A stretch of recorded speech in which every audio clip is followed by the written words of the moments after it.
Hi, welcome back to my channel. Today I want to talk about self-doubt, and just to let you know that self-doubt is here to stay. It's part of our being. It's part of who you are. It's part of who I am. It's part of who everybody is. Um, Whenever we want to make a change, a positive change in our lives, when we want to leave our comfort zone, when we want to do work that really matters to us and that will matter to the world, when we want to do work that scares us. Um, like I said earlier, when we want to leave our comfort zone to do something that's uncomfortable for us, that's something that we're not used to doing, trying to form a new habit, there's going to be that resistance from within. That resistance is always going to be there when you're trying to do something new. Our body is not, our brain, our mind is not designed for us to keep trying new things. Um, is constructed in a way to keep us safe in what we already know. Let's say, for example, if I want to go and make a cup of coffee, I won't feel any resistance. It's going to be, well, I won't even notice if there's any resistance at all. I'll just get up and make the cup of coffee because I do it every day. But when I started doing my press ups in the morning, every morning when I get up and before I do it, in fact, first thing in the morning, there's a whole wave and ocean of doubts and fears and limiting stories that come into my head first thing in the morning. It rushes in, it starts with, don't wake up.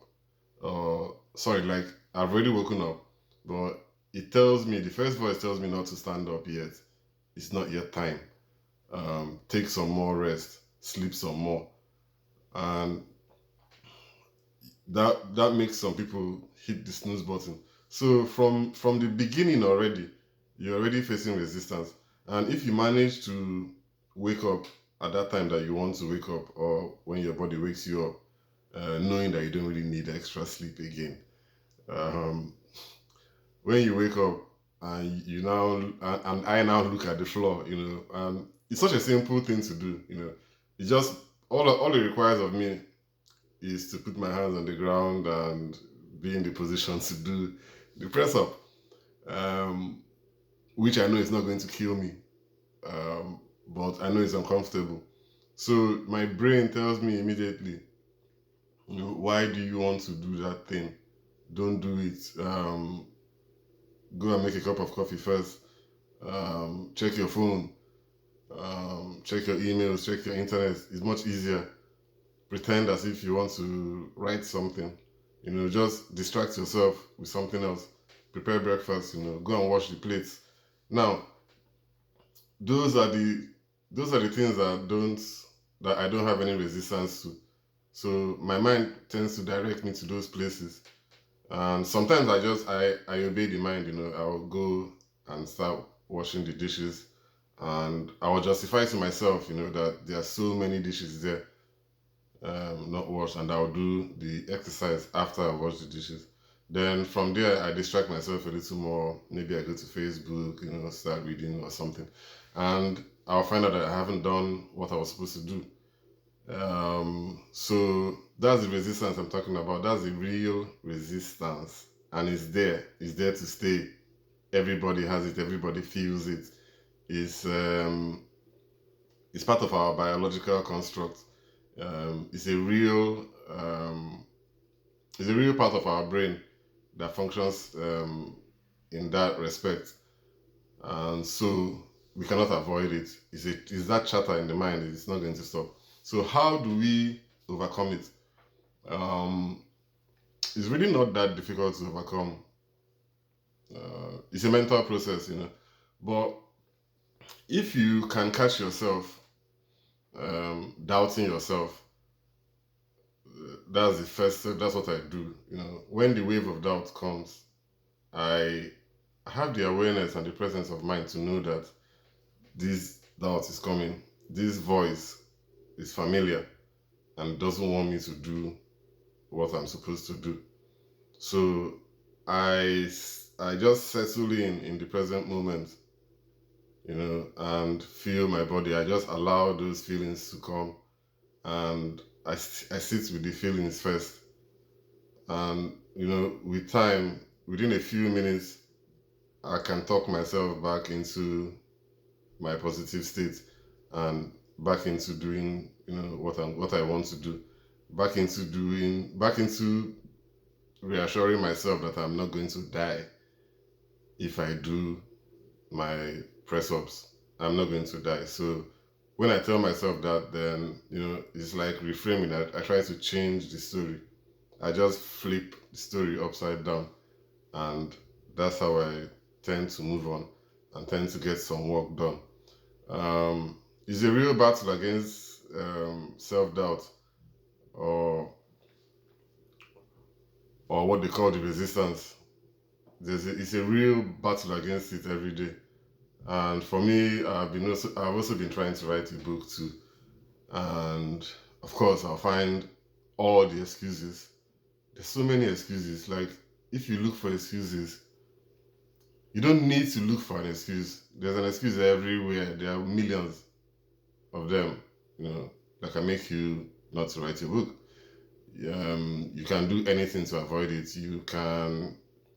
I can just decide that, there's no onions in my house, or there's no rice or tomato in my house, and I could enter a bus or something and go and travel a long distance to go shopping, and come back, just to avoid doing what I'm supposed to do.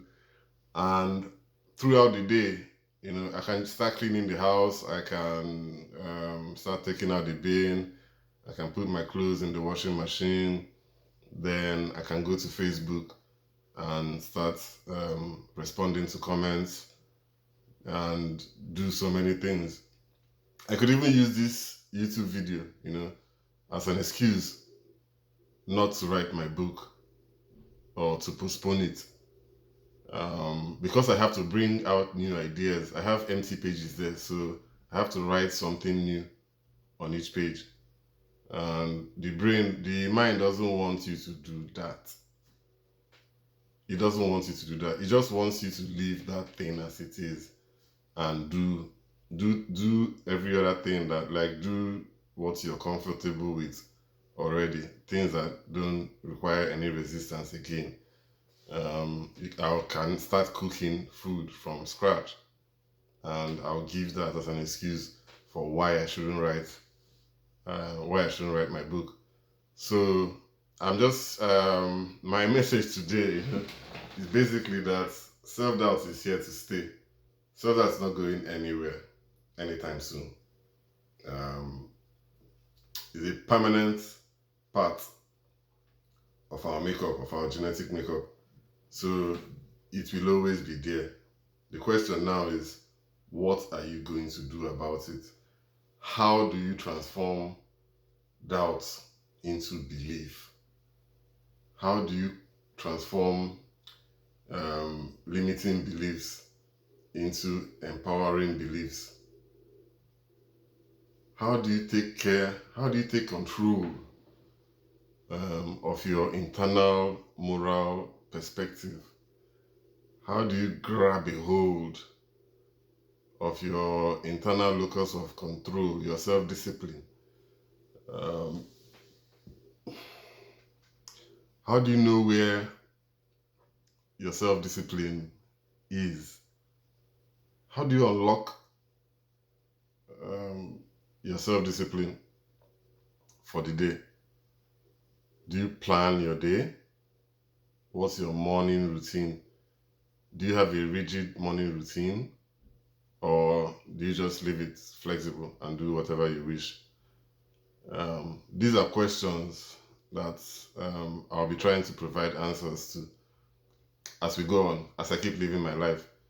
And yes, remember my mantra is just to never give up. Even if you fail today, you can always try tomorrow, and there's always time within the day to try and rectify any mistake you may have made, in the morning. So think about your morning routine. Think about the Think about how you can capture your doubts, your doubtful thoughts when they come. Think of how you can observe them. Be the observer of the thoughts. Don't let the thoughts run your day. Try to stay calm. Try to come back to the present moments. Try to meditate and understand that that rush of doubt is just a natural way of life.